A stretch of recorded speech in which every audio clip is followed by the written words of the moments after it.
A woman killed 4 of the 5 founders in a single 10-day. The 5th founder and his scattered operatives fleeing south through winter roads with nothing but the clothes they wore. 2 oaths hardening in their chests that would outlast every person who remembered why they were sworn. This is how a criminal empire begins, with humiliation so complete that the survivors faced only 2 choices: dissolve into ordinary poverty, or become something that could never be humiliated again. The guild they built would grow into the largest thieves' network in all Fyron, its methods so refined that a member captured under torture could betray only a handful of names because a handful was all any member ever knew. The guild's reach extended from southern merchant kingdoms to the cold stones of the city that had expelled them, the city they had never stopped watching. The city they fled from was Waterdeep, the city of splendors, where for 40 years 5 families had divided power over stolen coins, had traded in whispered secrets, had ordered throats cut in the dark for the right price. The woman who destroyed them was 22 years old, daughter of 2 of the city's hidden rulers, trained from childhood in the arts her parents had made into law. She called herself the Masked Lady when she walked among them, earned their trust through competence, mapped their networks through patience, learned which founders gathered on which nights in which cellars beneath which streets of the castle ward. When she had learned enough, she gave the city watch everything at once, names and locations, evidence enough to destroy what had taken 40 years to build. The 10-day that followed was not a war, because wars require 2 sides capable of fighting. This was a hunt through the alleys and rooftops, while guards kicked down doors that had been secret for decades. Informants who had been loyal for years, suddenly remembering which side paid their wages. 4 founders died in that 10-day, cut down by guardsmen in raids, drowned in the harbor when they knew too much for a public trial. The 5th survived because he was not in the city when the Masked Lady spoke, away on business in a port town 60 miles south, returning to find his life's work reduced to corpses, empty safe houses, subordinates who no longer knew whom to trust. He gathered what remained, refugees carrying skills no honest trade would purchase, traveling south through winter past Daggerford, past the Way Inn, past Dragonspear Castle, into the merchant lands of Amn, where Waterdeep's laws held no authority. It was in Amn, in the merchant city of Athkatla, that the survivors swore 2 oaths that would govern everything the guild did for the next 2 centuries. The first oath was structural, demanding that they rebuild in ways that made repetition impossible, compartmentalizing knowledge so thoroughly that no captured member could betray more than a fragment, distributing authority so widely that no single death could decapitate the network. The second oath was patient, a promise of vengeance upon Waterdeep, upon everyone who had made the exile possible. These oaths hardened into engineering specifications for what the guild would become. The wound would heal into architecture. The humiliation would harden into doctrine. The structure they built was unlike any thieves' guild that had come before, less a gang than a military hierarchy with intelligence protocols borrowed from the spy networks of Eastern kingdoms. At the top sat a single leader called the Grandmaster of Shadows, served by a council of 8 senior members called Shades, each commanding a geographic territory stretching from southern deserts to the northern Sword Coast. The Shades directed officers called Cloakmasters, who in turn controlled specialists called Guildmasters running specific operations. Burglary here, assassination there, smuggling elsewhere, each function walled off from the others so that a captured smuggler knew nothing about assassins working 3 streets away. The genius was not complexity, but isolation, each member knowing only their immediate superior, only the agents who reported directly to them, forbidden from learning the names or faces of anyone else in the hierarchy. A torturer could break any single thief completely, extract every name they knew, map every connection they possessed, yet still hold only a fragment of a fragment, a single thread leading nowhere, because the larger tapestry remained invisible. They called their decoy operations silhouettes, false guildmasters running false crews in cities where real operations continued beneath the noise, drawing attention from anyone who might mistake the puppet for the hand. The real work happened in spaces that appeared on no official map. rented under names that changed seasonally, abandoned the moment anyone asked questions. The guild's first permanent headquarters rose in Athkatla within 5 years of the exile, a building called the Shadow House that appeared on no official registry, connected to the surrounding streets through passages that changed routes seasonally, guarded by men who would die before revealing what they protected. Beside it, they built a training complex called the Assassin's Run, where recruits learned the skills that would spread the guild's influence across the western coast. The expansion followed the trade routes because trade routes were where the money moved, caravans carrying goods between cities, ships carrying cargo between ports, merchants carrying coin between markets, all of them vulnerable to theft if unprotected, all of them willing to pay for protection if threatened. Within a decade, the guild controlled most organized crime in Ammon, the revenue flowing upward through the hierarchy, enriching every level from the Grandmaster at the top to the street operatives at the bottom.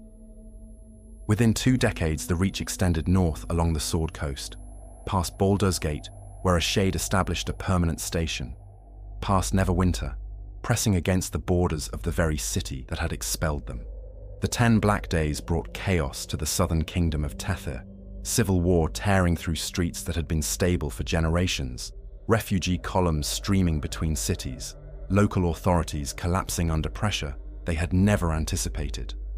The guild moved into that vacuum with the patience of water finding cracks in stone, establishing cells wherever the war left power vacuums, recruiting from the desperate population, offering stability that legitimate powers could not provide. By the time the wars ended, the guild controlled criminal operations in 3 nations, its influence extending from the High Moor to the Amnian coast, its treasury deeper than most merchant houses, its intelligence network better informed than most governments. For 3 decades, the guild grew without serious challenge, its reach extending across 3 nations, its methods refined through constant practice, its leadership confident that no force existed capable of threatening what they had built. Then the gods were cast down from the heavens and forced to walk the earth in bodies that could bleed and die. Merkel, the god of the dead, was among them, and he faced extinction for the first time in his existence. To survive, he turned to the followers of another fallen god. Baal was the lord of murder, and his followers were assassins who killed in his name across dozens of nations. Merkel's clergy prepared a ritual that would harvest the life force of every one of them. Thousands of killers sacrificed to keep one dying god alive for a few more days. The Shadow Council had always worshipped Baal. The spell succeeded. In a single night, in a single moment, every member of the Shadow Council died where they stood, hearts stopping mid-beat, lungs freezing mid-breath, the Grandmaster collapsing at his desk in the Shadow House as his senior advisors fell in their own quarters throughout Athkatla. The leadership that had taken 30 years to build vanished in the space between one heartbeat and the next. The guild could not collapse because the guild had been built specifically so that collapse was impossible. Each Cloakmaster continuing to direct operations in their territory, each Guildmaster continuing to manage their specialty, the revenue continuing to flow upward to vaults that no longer had owners, the intelligence continuing to accumulate in drop points that no longer had readers. What followed was reorganization rather than chaos, surviving officers stepping into vacant positions, capable subordinates claiming authority that circumstance had made available, the machine repairing itself through the same compartmentalization that had protected it from external attack. A man who had served as intelligence coordinator rose to claim the Grandmaster's seat, his name spoken now for the first time because his function had finally earned a name.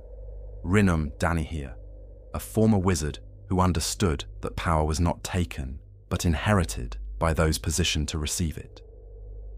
He spent the following years fending off murder attempts from rivals who felt equally entitled, consolidating control through whatever methods the moment required, demonstrating that the second Grandmaster would be no weaker than the first. The guild that emerged from the divine catastrophe was leaner, more cautious, its leadership now dominated by pragmatists rather than zealots, the religious fervor of the original council replaced by the cold calculation of professionals who worship nothing but results. The southern expansion halted in the aftermath, rival powers in Kalimshan pushing back against territories the Guild had claimed, a conflict that historians would later call the Darkstalker Wars, fought in alleys rather than battlefields, casualties measured in disappeared operatives rather than fallen soldiers. The Guild lost ground, withdrew to defensible positions, accepted that the Desert Kingdoms would remain outside their influence for the foreseeable future. But the northern expansion continued, Cloakmasters establishing cells in cities along the trade roads, the shade of Baldur's Gate building networks that paralleled the local Thieves Guild without directly competing. The two organizations maintaining an uneasy coexistence that occasionally flared into violence, but mostly settled into mutual avoidance. The Guild's intelligence operations became legendary among those who tracked such things, their agents embedded in every institution that held power worth knowing about, gathering information until the moment arrived when knowing something became more valuable than the secret itself.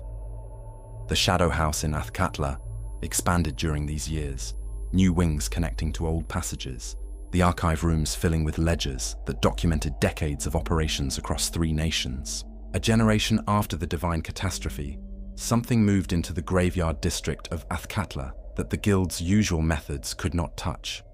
She called herself Bodhi, a vampire who established a coven beneath the tombs, who began recruiting the Guild's own operatives with promises that mortal employers could never match, who launched a systematic campaign to seize control of criminal operations that had belonged to the Shadow Thieves for decades. The war that followed was against an enemy unlike anything the Guild had faced, soldiers who rose from death to fight again while the Guild's soldiers stayed dead, who walked through wards that stopped living intruders, whose patience was measured in centuries rather than years. The Shadowmaster who commanded Athkatla operations held the organization together through tactical brilliance, magical countermeasures, alliances with adventurers who had reasons of their own to oppose the vampire. Bodhi was destroyed in her lair beneath the tombs, her coven scattered, her bid for power remembered only as proof that the Guild could survive even supernatural competition. The structure had held because the structure was designed to hold. The compartmentalization preventing the vampire from mapping the full organization. The hierarchy replacing fallen officers faster than the enemy could kill them. The machine continuing to function even as individual components were destroyed. Decades passed, generations turned over, the Guild's influence waxing and waning with the political tides, but never disappearing entirely. The oath sworn in exile still governing behavior, long after anyone remembered the specific words. The Danahir family consolidated control, not just over the Guild, but over Amnian politics itself, one branch managing criminal operations, while another branch sat on the Council of Five that governed the nation. The line between legitimate power and shadow power blurring until the distinction lost meaning. The shade of Baldur's Gate maintained operations through decades of political upheaval that reshaped the balance of criminal authority. The Guild's presence constant, even as local syndicates rose and fell around it. In the lower city, where the local thieves called themselves simply the Guild, where a woman named Nine Fingers maintained order through pragmatism rather than cruelty, the Shadow Thieves operated as a distant presence, a continental system that made local operations possible, a source of resources and intelligence that flowed through channels too obscure to map. The necromancer who served as cloakmaster of the Desserin Valley had been a member since before the exile. His natural lifespan extended through arts that most practitioners considered unacceptable, his memory stretching back to the 10-day when the masked lady spoke and the founders died.